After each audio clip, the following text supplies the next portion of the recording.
Arruiné mi relación con mi prima favorita por un solo comentario. Me llamo Laura y tengo 29 años. Mi prima se llama Sofía, tiene 20, y desde que nació ha sido mi persona favorita en el mundo.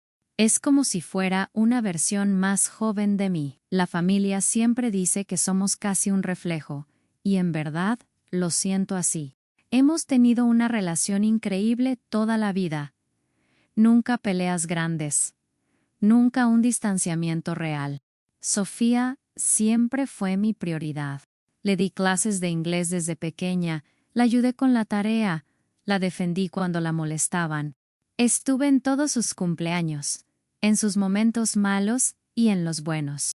Cuando creció un poco más, le conseguí trabajo a ella y a sus amigas, incluso una casa para el verano, para que pudieran quedarse cerca. Me encargaba de todo en recogerlas del aeropuerto, llevarlas al hospital si enfermaban, comprarles comida cuando les faltaba, acompañarlas a pasear para que conocieran la ciudad. Si necesitaban algo, yo estaba allí. Lo más importante es que Sofía y yo siempre nos contamos absolutamente todo. Ella es muy reservada con los demás, pero conmigo se abría como con nadie más. Esa confianza era el corazón de nuestra relación. El verano pasado, Sofía vino al país donde vivo con su novio y un grupo de amigos para trabajar conmigo. Desde el principio noté que algo no iba bien. Su novio, Diego, era controlador, manipulador y constantemente hacía sentir mal a Sofía. No ayudaba en la casa, esperaba que ella hiciera todo por él. Y, para colmo, aislaba a Sofía de los demás con peleas y dramas. En una ocasión la empujó de la cama durante una discusión, y yo sabía, porque ella me lo había confesado antes, que alguna vez incluso le había levantado la mano. Nadie más lo sabía. Ese verano se volvió un infierno.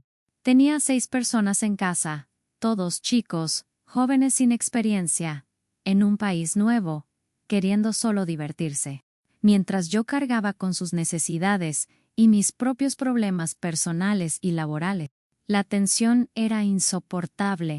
Y como si no bastara, mi madre, Elena, me llamaba constantemente para desahogarse, porque Marta, la mamá de Sofía, también le llamaba para quejarse de ella.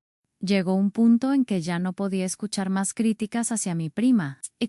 Le grité a mi madre que no tenía idea de lo que estaba pasando realmente, que no sabía lo duro que estaba haciendo el verano, y terminé diciendo lo que nunca debí decir, que el novio de Sofía era basura y que la estaba manipulando. Apenas lo dije, me di cuenta del error. Le pedí a mi madre que por favor no repitiera nada de lo que había escuchado. Avanzamos unos meses hasta el día de San Valentín. Después de casi 3 meses sin apenas contacto, Diego reapareció con un gesto retorcido. Le mandó a Sofía un ramo enorme de flores, acompañado de una nota de amor. Era absurdo, casi macabro, porque seguía intentando manipularla con detalles románticos. Aunque Sofía había terminado con él, aún estaba muy enganchada emocionalmente, lo extrañaba, lo idealizaba, y aunque sabía que la relación era dañina, le costaba cortar de raíz. Marta, su madre, no sabía nada de los detalles de la relación, así que insistió en que Sofía le enviara un mensaje para agradecerle por las flores. 2 días después, Marta fue a visitar a mi madre. Elena, en medio de la conversación, empezó a despotricar sobre Sofía y sobre mí. Le dijo a mi madre que no entendía por qué Sofía había terminado con Diego, que todo era muy confuso, y que seguramente yo y algunas de nuestras amigas estábamos metiéndole ideas en la cabeza. Según ella, Sofía era ingenua, tonta por hacernos caso, y que no le sorprendía que varias de nosotras estuviéramos solteras, porque éramos insoportables y nadie nos aguantaba. Ese comentario hirió a Elena, que terminó respondiendo, o tal vez rompió con él, porque la trataba como una mierda. Y ahí fue cuando todo se desató. Marta le contó a Sofía lo que mi madre había dicho, Y en cuestión de horas, Sofía me escribió furiosa. Me dijo que estaba traicionada, que no había excusa suficiente para lo que había pasado, que yo había roto su confianza de la peor manera.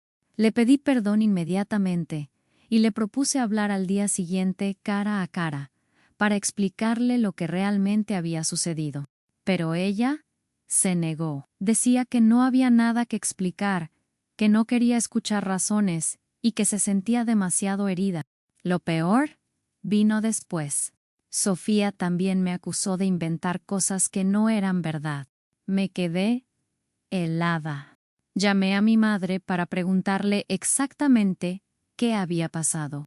Y Elena me dijo que Marta había mezclado otras cosas. Incluso mencionó detalles privados de mi vida y de una amiga mía que jamás debieron salir de boca de nadie. Cuando confronté a Sofía sobre eso, ella negó todo. Me dijo que nunca le había contado nada a Marta, que yo estaba exagerando, y que lo que yo hice no era comparable con nada. Según ella, sus secretos eran delicados, pero lo mío simplemente había sido una traición imperdonable. Sofía me lanzó un comentario que me dolió muchísimo. Dijo algo como, no es como si yo hubiera contado que fuiste a comprar un hot dog, o que decidiste mudarte de vuelta a tu país. Para ella, esas eran cosas sin importancia. Pero lo que en realidad me estaba diciendo era que mis problemas personales, mi depresión, mi soledad, mi situación económica complicada y la decisión de volver a mi país después de 5 años de intentarlo, eran tan triviales como una anécdota cualquiera. Fue como si banalizara todo lo que me estaba destrozando por dentro. Ahí entendí que nuestra relación estaba tambaleando de verdad. Luego, para rematar, Marta me llamó directamente. Según ella, Sofía tenía derecho a sentirse herida. Pero entre lo que hablamos, salió a relucir algo inesperado, sin querer. Marta admitió que Sofía sí le había contado cosas privadas mías, y lo había hecho a propósito. También confesó que le había dicho cosas sobre amigos míos. Aún así, Marta intentaba justificar a su hija. Me dijo que era normal que Sofía confiara en su madre, que nunca solía hablar con nadie más, y que al final lo importante era que yo le diera espacio, porque estaba pasando por un momento muy duro. Pero eso no cuadraba con lo que yo sabía. Sofía sí compartía secretos, y lo hacía selectivamente. Muchas veces me había confiado cosas personales sobre su mejor amiga, Claudia, y yo siempre había hecho como si no supiera nada para no delatarla. De hecho, Sofía hasta me había agradecido esa discreción en su momento. Ahora, de golpe, la narrativa era otra. Sofía nunca contaba nada, siempre era hermética, y yo era la única que había fallado. Sentí que me estaban torciendo la realidad en la cara. Después de hablar con Marta, la sensación de injusticia me carcomía. Por un lado, yo había metido la pata con un comentario impulsivo. Lo aceptaba y me había disculpado una y otra vez. Pero, por otro, Sofía también había compartido detalles íntimos míos, y lo había hecho de manera deliberada. La diferencia era que ella se colocaba como víctima intocable, y a mí me señalaba como la gran traidora. Así que decidí enfrentarla directamente. Le dije a Sofía que dejara de mentirme, que sabía perfectamente, porque su madre lo había reconocido, que había contado cosas privadas mías a propósito, que no me siguiera poniendo excusas, porque si en su lógica no había justificación posible para lo que yo hice, tampoco la había para lo que hizo ella. También le recriminé que me acusara de cosas que jamás había hecho, y sobre todo, que se atreviera a comparar mis motivos para regresar a mi país con algo tan banal como comprar un hot dog. Le recordé que ya había pedido perdón, que asumía mi error, pero que no podía volver atrás en el tiempo.